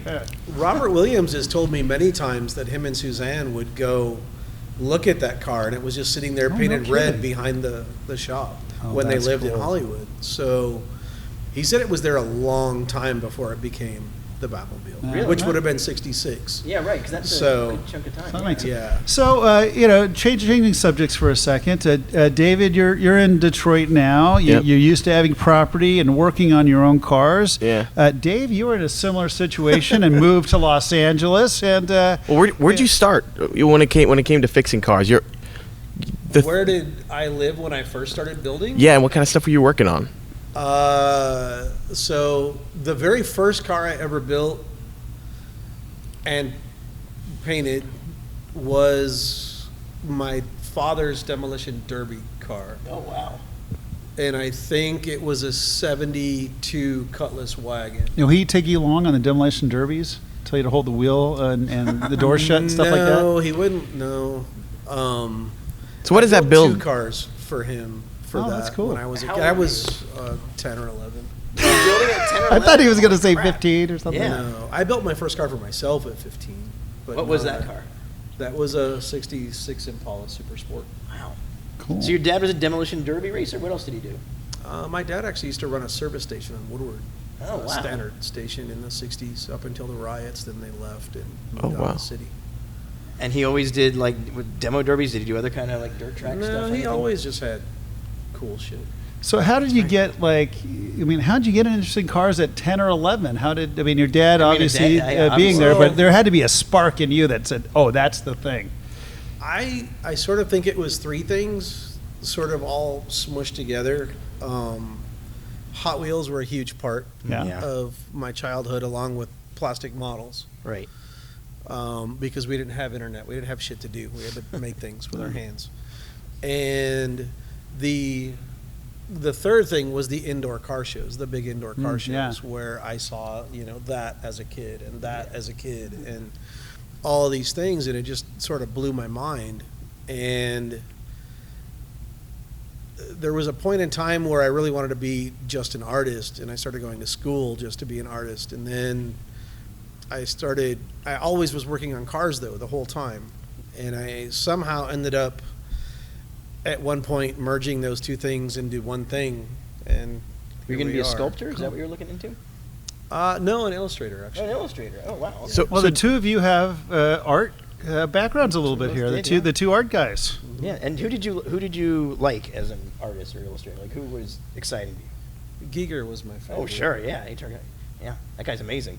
Have there been somebody must have made a hot rod based on his look stuff? No, really? Feels no. like there's somebody should maybe. I mean, there's been some really great movie vehicles, Sure. with the movie Alien and all those different things. Yeah. That they've used some really great things, But I mean, like the do. classic Giger, like all the tubes and eyeballs and things. And Yeah, I don't know. I don't see the translation. I don't. I wouldn't do that. Well, there's a whole Giger museum they're dying to go to Yes. with the bar It was in and Switzerland, right? Yes. Yeah. the tubes. Yeah, I will be there soon. You will? That's exciting. So We you wanna always see pictures. So you always looked at cars through an artist's lens, right? 100%. 'Cause, see, that's different than most people in Detroit, Motor City. Correct. People like me who honestly, there are lots of engineers there. People who like to replace parts and swap engines and are more focused on the mechanical side of things. Right. But you came at it from an art standpoint, which is probably made you one of few among your peers back then, right? Everyone thought I was nuts. Which is crazy because Detroit should understand cars are rolling sculpture. They had design departments. They had show cars. Like that should be in. Well, in the world that I had really worked in through the biggest part of that of my life, I was a tool maker for General Motors, Oh, and okay. then everybody at those plants, like their idea of hobbies were like hunting and fishing and camping and like Right. all the things that I can't even imagine I could never imagine wasting you time that. doing. Yeah. Like it makes no sense to me. So we had grocery stores in Michigan. Like I don't know. Anyways, you don't have to do that. You don't have to kill your. Yeah. But they were always trying to figure out what was wrong with me, like all the weird stuff that I was doing or building, and I had access to a lot of great machines when I worked there. So Yeah. at lunchtime they're all playing like cards, and I'm over like machining stuff to take home and put on my hot rod. Yeah. That's very cool. What were your early hot rods? Like, what did they look like? What are some things that you did differently that people looked at and they were like, why are you doing that? I remember the first car I ever got in a magazine was a Big Bad Green 69 AMX Oh, an cool. AMX. Wow. That's a very good cool. That's a cool. that I choice. put a ZL1 427 Chevy in Wow. because AMC motors weren't that fast. That's funny, David. David would agree with you on that. He has a big problem with the AMC V8, I got to. Uh-oh, yes. Yeah. and it in a threat. What visually? What did you Do to not the AMX? criticize that. No, Nothing. I just made it into the Big Bad Green cars only came one way. Yeah. So, and this one had a Go Pack, so it had the Go stripes. I added a super stock scoop because the engine literally would not fit under the hood. And that was it. Huh. I loved that car though, actually. It's a very cool car. You love the American motors, I've noticed. I like them because they were the underdog. Yeah, yeah. Yeah. And they had some really, really fantastic designs. Designs, Totally absolutely. agree. Pacer, I love the Pacer design. I'm actually looking at a Big Bad Orange Javelin Really? right Yeah, now. Javelin. Cool. With a roof spoiler. Yeah, Ooh, Dick Teague, cool. man, he was a great designer. Like, he Yeah. had great looking stuff, I think. Well, they're concepts. Yeah. I have one customer that swears she's going to let me build that Gremlin concept car. The little van-like one? The, no. That's the Pacer. Pacer X, or whatever Yeah. they called it. Yeah. Yeah, that thing was cool. No, the Gremlin is basically, it has, from the doors forward is an AMX, and from the back, it's a Gremlin. Oh, that's cool. It's yeah. it's exceptional. shooting If they would have Gremlin. made that, it probably would have hurt the vet. Really? Yeah. I that would be so. fun to make then. Mm-hmm. Oh, super cool. Yeah. Yeah. I will, just briefly, I want to show you this. Mark Allen, lead designer for Jeep, Mm-hmm. took a Javelin and modified it, made it his My own. buddy built that car. Really? Really? Oh, Bill and Autumn in Michigan. Oh, really? Right on. that's a very cool car. It's freaking awesome. Yeah. Of course, Dave knows who that. Now, Dave and I met from him building a perfect replica of Big Daddy Roth's Mysterion. Oh, yeah. And I was am a huge Roth fan, obviously, and that's how we met. So how did you build that car, Dave? Well, I initially bought the started version from Mark Moriarty, and when I drug it from Minnesota back to Michigan, I, found out that there was a lot of things that they didn't try to build the car with all of the things. They only tried to do a couple things. So, I basically started over as I do with every stupid thing. That's actually not the one I built. That's the one that another guy built. That took him like 20 years. And when he finished it, everybody told him how good of a job I did, so he sold it. Oh, jeez. Man. The one right there with the back facing you is mine. That's the This one? one here? The yellow one. This one, yeah. One above it. This that one. right There, that that's was- me. That's a great actually one. taken in the back lot of the GM plant that I worked at. Those are all the scrap guns from the press runoff. Oh, I Ford love that taillights? car. Wait, you did this while you worked at... Yeah, I made half the parts in that plant. Amazing. How do you make the I domes? even used, back at the time, we had a CMM machine, which is very common now, but 20 years ago, there were nowhere.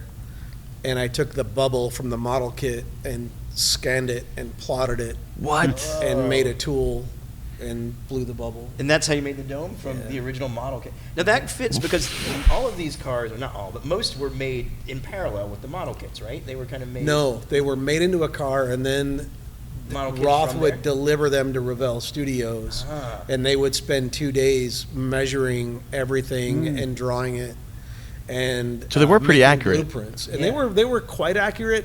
The Mysterian is widely regarded as the hardest model kit to make ever. Looks like it. It's So that's what allowed you to take the model and use it to back calculate, because it was measured, it was yeah. scaled From the original. Oh, I Wow. love the reverse So you're- engineered model kit. Yeah, it like so went to cool. one. Yeah, So it's you're amazing. building this using GM equipment and to a point. I mean, most of it was built at home in my garage, but I didn't have a lot of the crazy equipment at the time at home to make all that stuff. But the body was all sculpted out of plaster and hand laid glass. The frame is made out of stainless steel instead of chrome steel Right. because the hydrogen embrittlement, which it still fucking broke after a bunch of years dragged around back and forth across the country because the FEs are really heavy.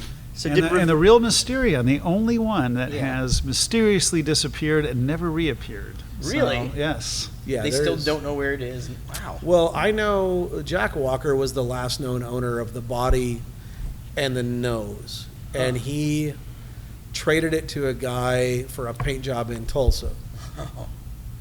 And it's never been seen again. And I would have assumed that when I built this car that would have surfaced almost instantly, and Yeah, it's nothing. still crickets. So nobody's. It's fiberglass, right? We Like heard glass. the headlight was hanging in a bar somewhere. Went to check it out. It was all bullshit. We heard you all actually kinds of followed things. up on it though. Yeah, we're trying. Yeah. Wow. You Now, gotta try. Did Revell contract Roth to build this in the first place? Well, Like, when did he have- Roth did. Let me think now. Like I don't understand that relationship.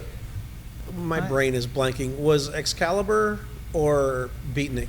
Which one was Excalibur was first? first. 59. So when he built the Excalibur or Outlaw, Yeah. Revell approached him about. They were making models of a lot of crazy stuff back then. Right. So they approached him, and then he did that, and then he figured out that if he built a car, not only could he get royalties from the model car companies, he could also then go to a car show Yeah. and sell his T-shirts for free. Oh, because he's showing the car. So that's what really motivated Ed to build, one after the other. He tried to do a new one every year, and it was up until the Orbitron when they said no, that he didn't really build any more crazy, outlandish bubble type stuff after that.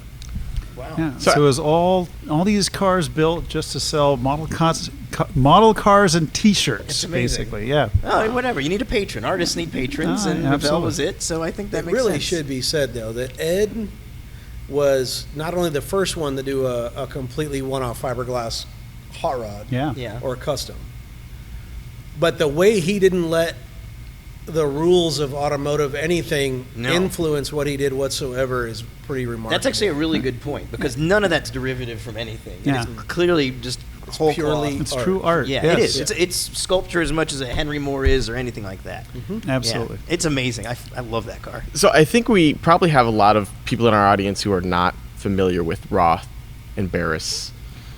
I think maybe a little bit of background, like from your standpoint, what makes them special, not necessarily just historically and stylistically, but also when you start building these and start taking them apart, what is it that you notice? What makes them special? Well, they're two very, very separate people, for sure, Roth and Barris, Right. with two very distinct, I guess you could call it styles or approaches. Yeah. Barris was 1,000,000% Hollywood. He, was the first one to actually make a car a character. A fearless promoter. Yeah. And he promoted more than anyone. And if it was not for George Barris, custom cars would not exist today. And that's 100% true. Huh. There was a king. period where every show had to have a distinctive That's character true. car. And that was from George. Yep. Yeah, that was all him, right? Yeah. There were years when he did over 30 show cars in a year. Jeez. As I look back through the dates, like 68 might have been the biggest year for all of show cars. It's hard to think we're cool when he was doing that cool back then, right? I mean, it makes us feel like, geez, we're just beginners. But, the thing that they have in common is the box didn't apply. They were so far outside the box with, George, a great example is right here, the most famous custom car in the world, and it has sprinkler heads on the front of it because he went to the hardware literally store. the first time in my life I noticed that. It's that obvious when you look at it. How did I not see that after all these years? I don't know. Holy shit. So the thruster drum was made out of a paint can, a 5-gallon paint can. Yeah. All this stuff. He was very, very, very imaginative in what he used, but also a lot like Roth at the same time. Roth used whatever he had laying around. Well, it's so funny because when we were starting off building our calendar cars at Galpin, and our accessory manager's name was Bob, so we wanted to do something kind of like Barris. And he goes, well, first thing we got to do is go to a hardware store and look at all the knobs for the grill. And I was like, what? Yeah. And it was like exactly right on. And that's what we did. And we ended up building with George Barris. We did a Barris Thunderbird together, and that was like my geeky cool thing I got to Did to it do have with good him. knobs, like hardware store knobs? We on there? did. Love that. They were clear plastic. Yeah. So why you can see reinvent through that them. stuff? If it's already cool, it's Yeah. cool. Stick it on there. And it does look kind of stuck on, but that's what it is. It's meant to be. But that's hilarious. It's a sprinkler head. Yeah. Like, that's what I skinned my knee on as a kid. Yeah, these, it's funny how the icons, once you dissect them as an adult, they're a little, Yeah, it makes them cooler. they're a little I think. cheesy, but at the same Yeah. way, I have so much mad respect for, I don't know, I see that as fuck you, I'm using sprinklers. Yeah, that is cool. And it worked. It totally worked. Yeah, that's amazing. God, we got to get a little more creative here. Come up with some wacky shit to put on some cars. I feel like we got some catching up to do. Perhaps. So now we've had a chance to build and film some cars as well. We got to do Driven, which became Car Kings together. Yes. And Jason, you helped us out on that show, did did a some little writing research. for us Yeah, and yeah. research, which was Yep. fantastic. Very exciting. But what was your favorite moment on the show? What was your favorite car to build? Or were there a couple? That was one trip we took, if you want a hint. Probably my favorite episode and restoration was the record. Well, I knew you were going to say record. I was trying to get to Japan, but yeah, But Little Red Wrecker. Tell us the story a of Little hard Red Wrecker. second. This is cool though. But before we leave All right. Little Red The record's Wrecker, interesting too. because Red Fox, Right. for those of you How who many don't comics remember, have a custom car just for them? There's no. well, George this Carlin goes mobile out back there. to every TV show Sure, needed its had own needed a car by George Barris. Sanford and Son, of Sanford and course. Son. A I record grew up makes sense. watching Yep. it. Yep. Beloved. Yes. And Red Fox would always jokingly Wheezy. Wheezy. Yeah. Coming home, Wheezy. Yeah. And I have no idea what you guys are talking Yeah, about. David has no idea of pop culture at all. David's just out of his 20s, which is still I don't even think it would amazing to matter me. with I don't David. even understand it. Yeah. But there was television back in the day, and people would turn on the anyway. Cathode ray tubes. You would have liked this show because it was all about. So a guy with a unfortunately, jump he actually wow. did die of a heart attack, and I think ironically, people thought Red Fox was doing his joke Oh, really? when he died I of didn't know actual that. heart attack, which is unfortunately, of course, how it happened. But this never ended up being in the show because unfortunately he passed away. I don't know how they would have worked it into the context of the show because I remember them being always broke. That's when he won the lottery. Oh, I forgot about that. Oh. Okay. Well, that makes sense. That Because was otherwise gonna it be would his make new no tow truck. sense. But that makes sense. Yeah. So poor Red Fox never got his lottery-winning tow truck, Yeah. but we ended up restoring it and building it for him. The So design is fantastic also. it really is. Like this extreme cab forward look with the engine behind and the massive glass window. I mean, just as a vehicle, it's a remarkable looking thing. So how many cars do you drive by looking through the roof? Yeah. Oh, is that where I guess Yes. that's where your head would be. You're right. Wow. Holy crap. Center steer. Center steer, yeah. With nothing between you and the engine.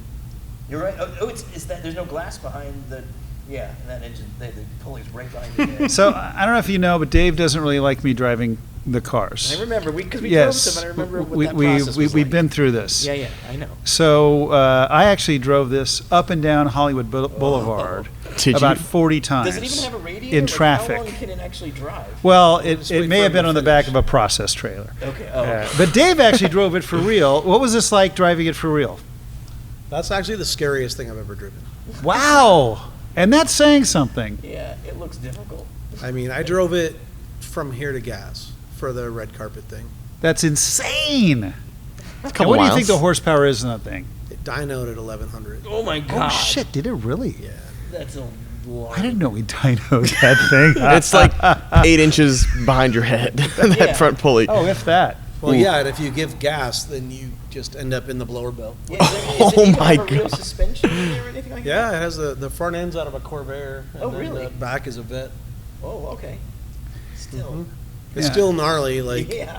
And the other one I would say is behind us, yes. Yeah. the bathtub. which So, was magic. The bath as a kid, going to the public library and you get all the books on hot rods. The bathtub was in every single one of them. It was like on the cover. You always like that car was a huge part of my childhood. Which to think, like they're writing a book for children. I guess that makes sense. They It's a try to coach pick book. something Every kid that, uses the they, bathroom. everybody It's a loves universal toilets. constant. Everyone knows about it. Yeah. But that thing was like an icon of like the crazy hot rods. It was always that one. So when you first had it and I saw it unrestored, Yeah. I was thrilled. Oh, and I'll It was describe, amazing. and Dave, you might want to bring this up, but it's basically two bathtubs. Yeah. Okay, Cast iron bathtubs. cast iron bathtubs with a giant Hemi engine in the middle, and then a toilet seat in front that you drive from. You drive on the toilet. It's And magic. by the way, the pedals are toilet paper holders. Oh, Yes. yeah, they are. And Dave, can you tell us a little bit more about the build of this car? Well, probably the craziest thing about this Oh, I particular love this one car. is that it was made to be static. It's never intended to drive at all. Right? It was only a pusher its whole life until we decided to make it drive on the TV show. So, by the way, just to start, false start here. Yeah. So we go to New Jersey, right? Because Dave gets this lead that the Barris bed buggy and the bathtub are in this guy's garage, So right? These things were not. They're in someone's garage. So in no one someone's really, these weren't on garage. display anywhere when you found them. They were Oh just no! forgotten. They're like forgotten. Okay. No one cared. No one wanted. All that kind of stuff. So we go to this guy, and he's a little bit odd. He comes out like in his rain boots and Daisy Duke shorts, and good look. then proceed to go through his garage, which is just stuffed. I mean, top to bottom, full of shit. And buried in there are the two cars. But the car right in front of us is really cool. And actually something we were talking about potentially a world record in, and that is what was it? The outhouse? The outhouse. Oh yeah. Yeah, so this was actually a hot rod that it was a driving outhouse. So, to try out your world's fastest yeah, shit, it would that's also right, be yeah. appropriate. Yeah. But that one he said, oh, that's off limits. Yeah, no, that's too this, I gotta this take is a too nice. I gotta take a shit every now and then. Yeah. Yes, the outhouse, not for any price. but I'll sell you the bathtub and the bed buggy. Did you get the story of how he ended up with them? They were bought in the 80s at the Barris auction. Oh. Yeah, he auctioned off like 80 cars back Yeah. then. And they all went for very, very, very little. And I have a few people that I knew bought multiple cars. Oh, wow. And somehow he ended up with those 3 in Jersey, and it had them for a really long time. The outhouse he restored himself. Oh, is that why? And well, the reason he wouldn't sell is I guess he has a wine. He made wine, and that's the logo for the wine. The A outhouse. shit house Yeah. is Yeah. why. Shit house Look, winery this is is some what of I the want best. you to associate Yeah. my wine with. Yeah, it's beautiful. Yeah, every time you take a swig from the bottle, Just think of sewage. Look at Yeah. think of shitting Beautiful in a hole that you sewage. hold onto. Sewage vineyards. So anyway, we're in the garage, and I immediately, as I'm looking at this thing, think of the Yokohama Hot Rod Show, and I say, tell us about this a little bit. Like Okay. Japan apparently is very into hot rods in a way I feel like a lot of people Oh. don't understand. so Japan, I love Japan. We love Japan, We do, right? There's yeah. just no place like it. And they love American car culture. Yeah. And I mean, to the point where it's embarrassing for us because they do it so well. Right. Like, they have the most amazing car show that's put on by Moon Eyes, and it's hot rods and low riders and customs and the coolest cars you'll ever see. They're completely like dressed period, and they've got clothes and model cars, and I mean, it is the coolest thing. So if you ever get a chance to go to Yokohama for the hot rod show with Moon Eyes, it is the best in the world. So literally, we look for any excuse to get us to Japan, right? So it's like, okay, so we get this thing. That's the first thing I say, and of course, from then on, we work towards making this a reality. Right. We happen to pick up the Discovery picks up the show, so we're doing the show. We talk to Shige from Moon Eyes and agree that we're gonna build this car and do it. And When did you decide you wanted to make it drivable as opposed to just a pusher? well, to do the Yokohama Hot Rod Show, you got to drive it in. Because here's the thing, dude. Oh, here's the thing about the Yokohama Hot Rod Show is you feel like a rock star when you're sure. there Hell because yeah. it's like being the Beatles. So you're outside in this cold, windy, alleyway in the back, and these giant doors like those open up, and there are thousands of Japanese people with cameras and lights and flickering. You literally feel like a rock star, and that's what you drive into. Wow. So we get up there, and we're filming the show. So no, this is like a year-long fantasy of mine. Yeah. No, I mean, it's literally all of my dreams are coming true in one instance, right? We got our car TV show. We built this ultimate hot rod. To be surrounded by a massive crowd of people in a foreign country on a toilet. Is your dream. Exactly. Yeah, it's good. See, this is why we get along. So we fly up there, literally everything. And by the way, I don't want to miss what you did to spend money on there too, which That's you know what fine. I'm hitting on. Yeah. But we get there, the doors open up. I go to start it. Blah, blah, blah. It dies. Dave starts it again. Blah, blah, blah. The crowd is It right out dies. there. The crowd's Yeah, like okay. going, and now people are getting nervous. Yeah. Just push it in. Just push it in. Everyone's saying, just push it in. I'm like, no, Dave, we can't push it in. We have to give it one more shot. And just then, my wife, who was running late, shows up, jumps in the back. With that, Dave hits it. That thing frickin' starts, and I go on the greatest 100-yard drive of my life at a full maybe 3 miles per hour. Literally the most heart attack, crazy. Because think about this too. I'm in a bath. I mean, I'm sitting on a toilet Yeah. with this Hemi. I don't even know how huge of an engine thing this is. How many horsepower? Substantial, huge. Substantial, incredibly loud. Yeah. Driving through a crowd of people God, with yeah. my children in the back of it, and my wife, who will not let me live it down if anything goes wrong. And thousands of cameras too, and somehow we pulled it off. And you couldn't make this stuff up for television. It doesn't even seem like it could be real, but it was. So anyway, that's the story of the bathtub. And what I was bringing up about the shininess of this. So Yeah. Dave comes to me and goes, "Beau, we got to do this right." So what did you do here? Originally, when the car was static, everything was chromed and it was candied over to be gold. Okay. But What is the candying Once- process? Just so. It's tinted clear. Okay. So, but in order to make things drive, once you apply heat, that no longer is an option. So I sort of plated the whole car in 24 karat gold. Oh my God. Which so all I got of the bill for. All of the gold bits there is gold 24. Holy Yes. shit. Yes, on a toilet car, Oh my which God. is kind of No, perfectly it's- ironic, yeah, it right? makes sense. So what did you have to do to get it? How much was? So when it was a pusher car, was there any connection between the engine and the drive wheels at all? Was there a No. drive shaft? Nothing. No. So you had to engineer a drive shaft, some kind of. Well, first we had to actually, I didn't even use the Hemi that was in it. I Yeah. had a whole new 392 build Right. and converted it to a little bit easier transmission to deal with that was a little bit smaller to make room for the fuel tank that it never had, which is Oh. between the tubs above the drive shaft. Oh wow. Okay. And build the drive shaft, make the rear end work, Yeah. actually put gears in it and all that shit. I had to hide a shifter and an ignition switch and like all the things, Sure. the batteries in the toilet.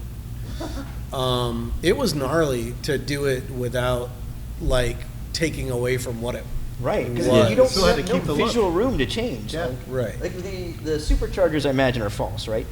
Yes. So is there that- room in there to put anything you need, or? No, just the giant carburetors in there. Right. Yeah, and that was the problem in Yokohama is there's two things.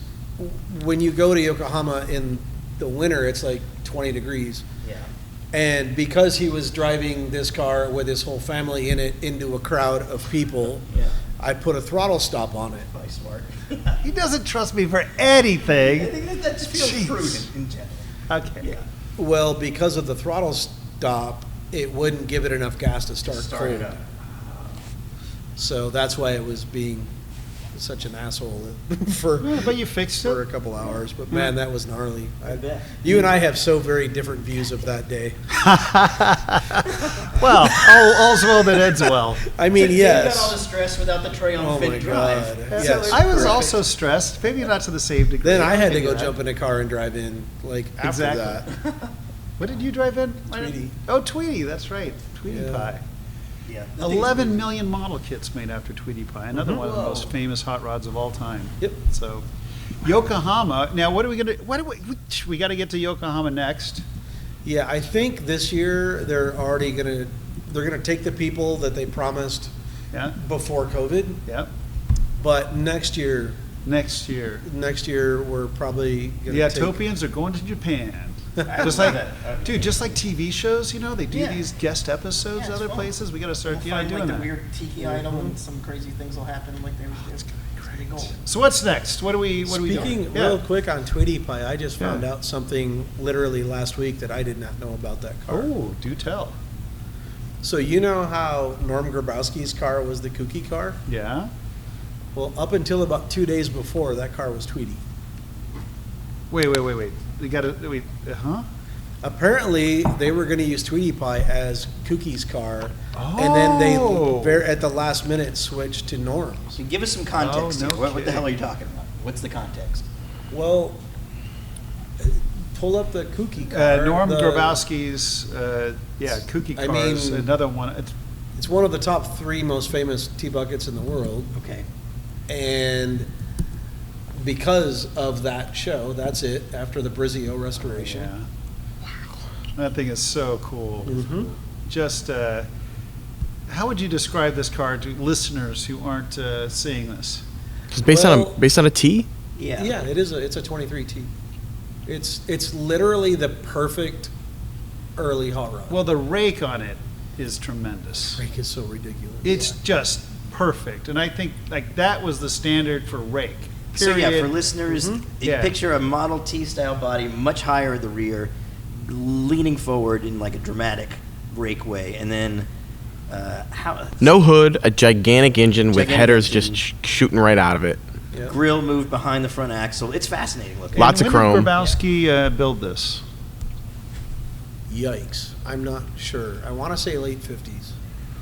Yeah, I think so too. And Tweety was 62 or something like that, early 60s. So this got No, converted. And it when it was- had the flathead in it and stuff, that was late 50s as well. Oh, was it? Okay. I have that on a rotting and restyling cover. Yeah, because first, was it called Tweety Pie before Roth, or was that after Roth? I don't think so. Yeah. I know Roth striped it for the previous owner before Yeah. he got it. So there's the Grabowski T, Tweety, and Tommy Ivos are the top 3 Yep. of all the T-buckets ever made. And So there's our T-bucket and stories. the Tweety Pie was this before? Well, it's going to be Well, it was going to be used as that car in the show. What show was this? What show? Dopey, is it Dopey Gillis? No, I that's never, a different car. I never watched that It was- show. I don't know. That was I can't before my. remember. That's. I was the David Tracy of that Let's say era. it's yes. 60 minutes. So it sounds like the entertainment industry and hot rod culture are just Very tight. right linked. Yeah, like Yeah. one led to Monsters the had a other. car, and like there was a Monkeys car, and like all these shows had their iconic cars. There was even one on that Star Trek episode, the Jupiter. Oh yeah. Yeah, like that the- thing's here. Oh yeah, that's Yeah, right. It's over there. Yeah, William Shatner. Right, yeah. And then it became Catwoman's car. And Yeah. the Joker car.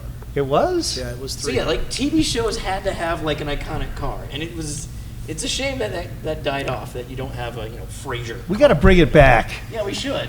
There's so For all much the history. TV execs out there, I know you're brilliant and genius. You need to have the next new idea, They which is gotta- copying an old Stranger idea. Things should have had Yes, a car. actually, that's That true. would be a fun kind of Bring 80s the, style. people were into it. Bring the cars back. It'd be fun. People love cars. Yeah, I'm all for it.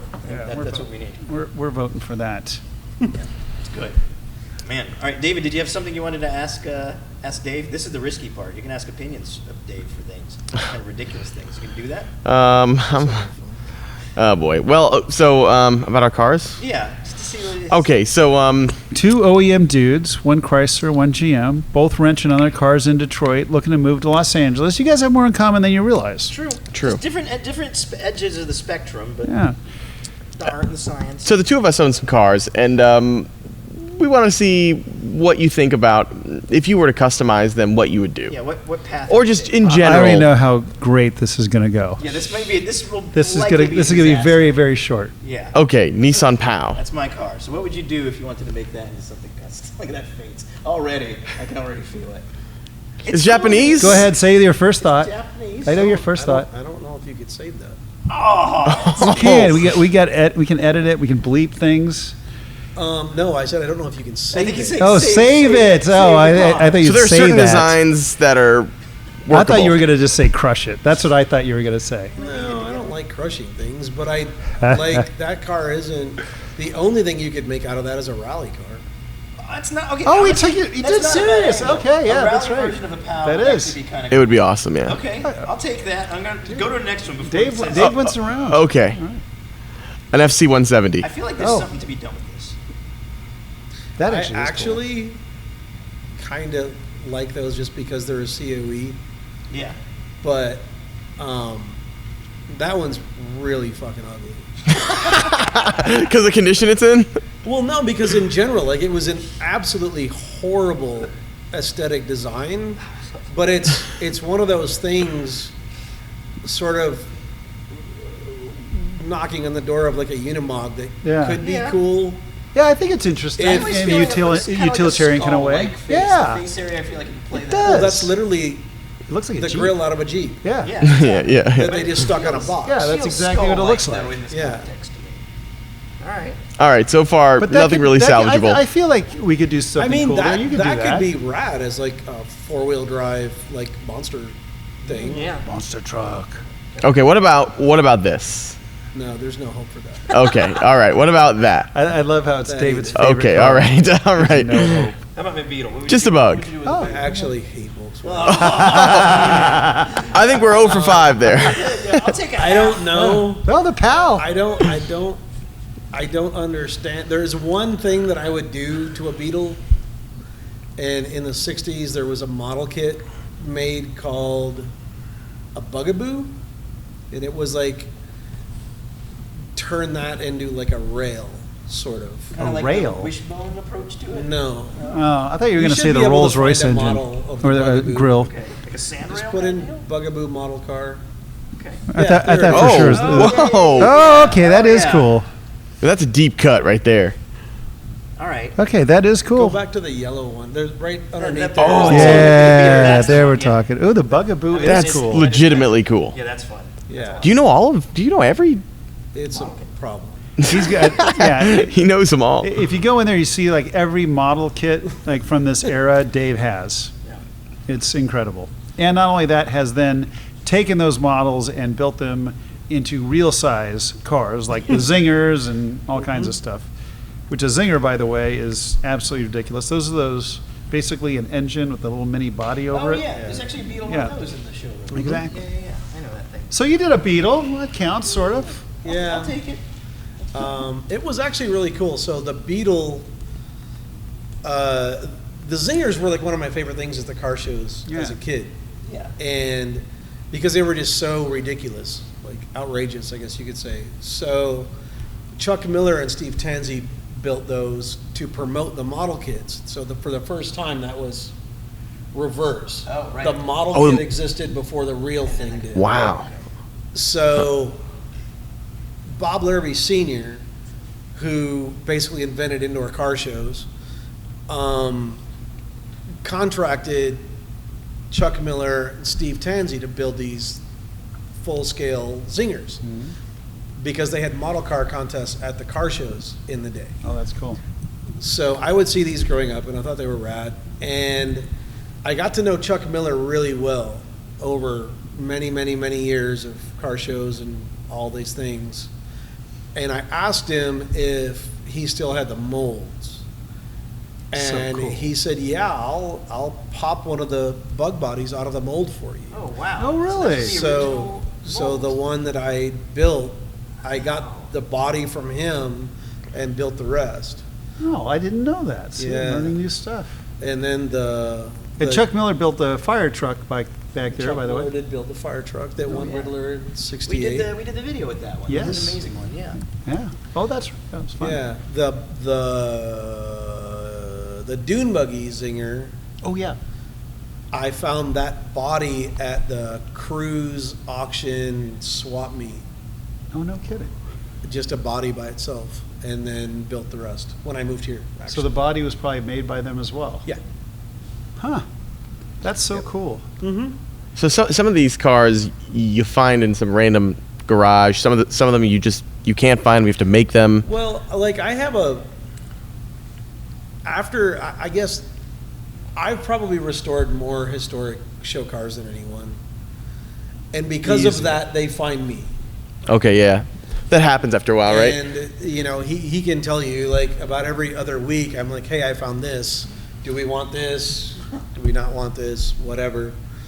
And I have a running list of shit that's sitting that people aren't ready to sell yet.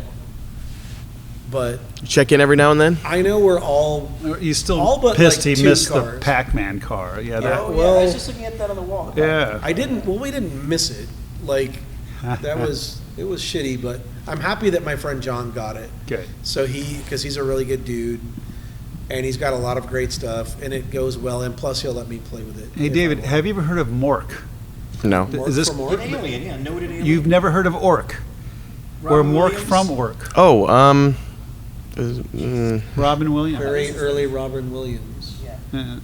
Okay. I don't think No, so. no. Did they have a custom like egg-based? Yes, hot rod? you got it. And it then- was the Pac-Man, actually. And then Which it was became first? the Pac-Man. Oh. Was it Mork? the Mork car first, Mork. and then? Oh yeah, because it was on the show. Yeah. Wasn't it on like the Just put the credits Mork or something? from Ork egg car. He had. I remember his Okay. egg capsule. That Yes. Came out. Yeah, I the remember caps. that. I don't think this was ever on the show. No. Because Holy- Larrabee, Oh, yeah, there it look at is. But the capsule It is. looks Larrabee like commissioned Man, that. Orkin engineering dude. is always impressive to see. And, Isn't it? Orkin engine. There it Yeah, look at is. that thing. Oh, that's so cool. Yeah, Rod Powell from NorCal built that, and then later changed it into the Pac-Man So- car for him. Built this one probably what, late 70s, 78, something like that? Maybe around 80, Or an 80? because somewhere it took a around little while for the TV show to actually get kind of Right. popular. Pac-Man Great came show. out in like 81, so it would probably, that makes sense timeline-wise. Yeah. Oh. No, Love those this I have cars. to say, this is all new to me. That's and probably that picture of the egg car is, I think, still the most liked photo I ever posted on Instagram. Really? Close to 50,000 likes. It's an amazing photo. Oh, Any way you look at it. that one. Yeah. Well, David, there's a just- whole world out here, man. See, now you sort of appreciate it. I did find the egg. Really? Really? Yeah. Okay, we got to So talk. this one has equal size wheels, front axle, rear axle. That's kind of unusual. for Indy this cars kind of were a big. thing. Is that what influenced that? That's big? back when the ice truck and the pizza wagon. Oh yeah, all those. Everything you're had right. Indy tires on it back then, and Indy wheels and independent suspension. That was like the new, next obvious trend to go to. Ah. Okay, so Dave, what do we have coming up next? What are you working on now? You can show, hopefully before too long. I think the thing that's really gonna blow people away, the double-decker bus is coming back next week. This is so to cool. get the upper level done. We've seen that in the shop. So a London double-decker bus, except what's it going to be used for now? So now it's a full lowrider on hydraulics that will be a taco truck with a rooftop VIP bar. Yes. And it's is drivable, right? This is not a static. It's drivable. It's front-wheel drive now. is this the actually. biggest hot rod you've ever worked on? What's it, like a Tornado drivetrain or something? What do you do? How do you do that? It's similar. I used the 76 GMC motorhome, Oh. Olds 455 yeah, and that's- transaxle and that's everything. Related, right? Oh, that's cool. That's very cool. I'm really excited for it to be over, and I'm never doing anything that big again. All right. Well, we'll stick to hot rods and things like Yes. that. And All this right. was a treat, Dave. Yeah. I'm excited to hear all this stuff. It was great. Thanks. for coming Yeah, out. this was fun. Thank you, Dave. And here in Dave's home with the coolest cars on Earth, in my opinion. So thanks, Dave. We appreciate it. And thank you all for listening to the Autopian Podcast. We will be next week back Yeah, we're gonna talking be like going Yoda Batmobile. and having fun and talking about cars and shit. So here we go. Oh, yeah.